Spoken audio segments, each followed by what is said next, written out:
Soma, Soma, Soma, Soma, Soma, Soma. Yeah, I'm just reading one of the stories of the moon, right? Some of the moon's lineage in the scriptures, how the moon's born. And I just talked to you a bit about the science about it as well. And scientific theories, it's good to talk about science, keeping it real, and maybe seeing the connection of things. So, in terms of the moon's birth, this is what's written. Lord Brahma was born from the lotus that sprouted from the navel of Vishnu. Okay?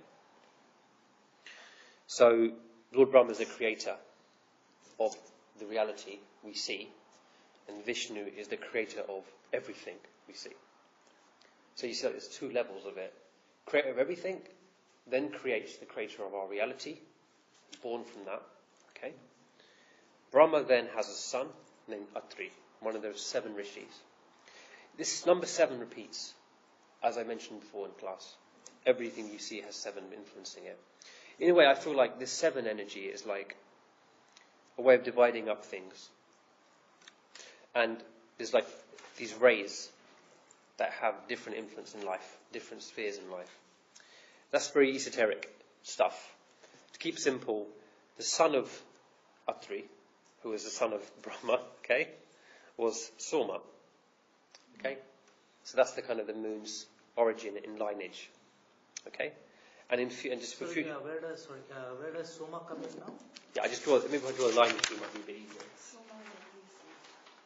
So you got here, okay, you have Vishnu.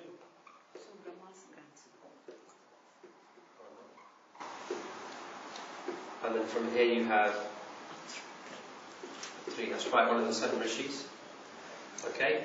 And then from 3 you have Soma, who is child between Atri and wife of Atri. I have the name written here somewhere. I lost the reference point for that. So, Soma here, the moon. Okay? And from the moon is born Mercury, but that's another story. Yeah, that's what I was thinking. Soma is another name for moon. Soma is another name for moon. Yeah. That's right. Okay. So, a bit about Soma here. Okay. A bit of story with Soma being born in this way is, I'll just read from this text here. Lord Brahma appoints Soma as responsible and director for the various stars in the sky. And it's also the maintainer of all the nature and life force. Nature and life force. So all living things are sustained by Soma, right? And it's because of the moon that things actually have life, that life actually exists. This is kind of what the texts say. What does he say, all lives?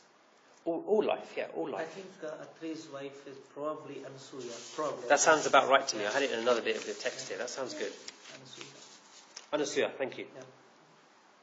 Very good. Anasuya is, Soma is born with an ansh of Brahma, it says here, by that. A part of Brahma, a portion of Brahma is part of the moon. So the Creator always gives every planet its part of itself. I mean, this thing about Navgraha and all of them containing a spark of God, so the moon is a deity, a divine deity in this sense.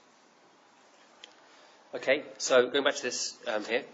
So it maintains all life forms, trees and plants. And it's due to the moonshine that trees and plants grow very well.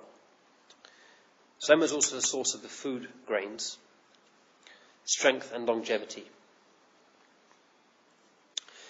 He is sometimes difficult to comprehend because works on numerous levels. And they're all tied together.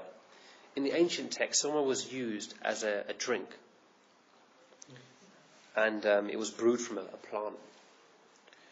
And it's kind of like from all living things, but this drink had some power in it. And by drinking it, you would become more and more powerful. The gods drank it, right? Indra drank a lot of it, right? Okay. Yeah, Soma Rasa it's called. I mean, in all these stories, my perspective is I cannot prove the existence of a story or not. Okay. But my understanding is that the story contains within it some information, some key information that we can all access esoterically. And by accessing the information, we understand what Soma means. Because there are divine beings on many planes. They are vast, okay? The universe is a vast place.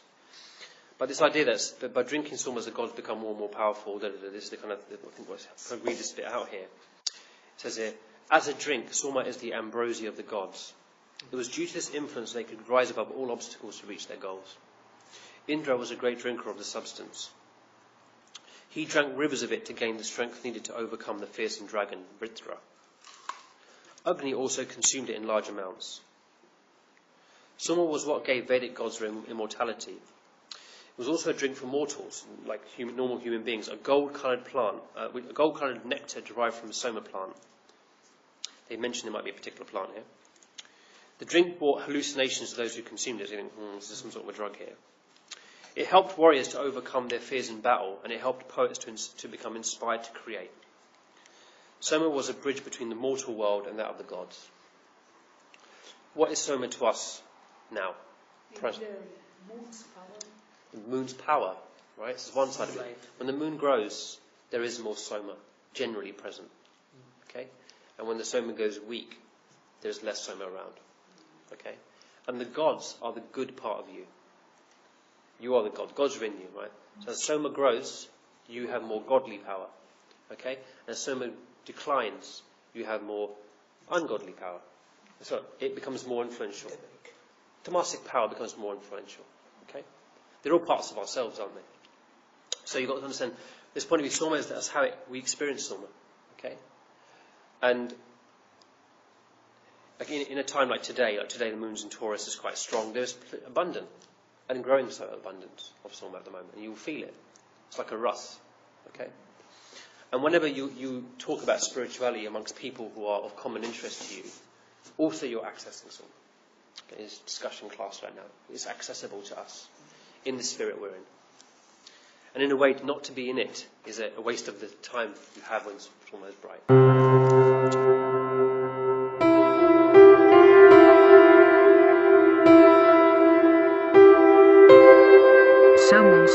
Soma.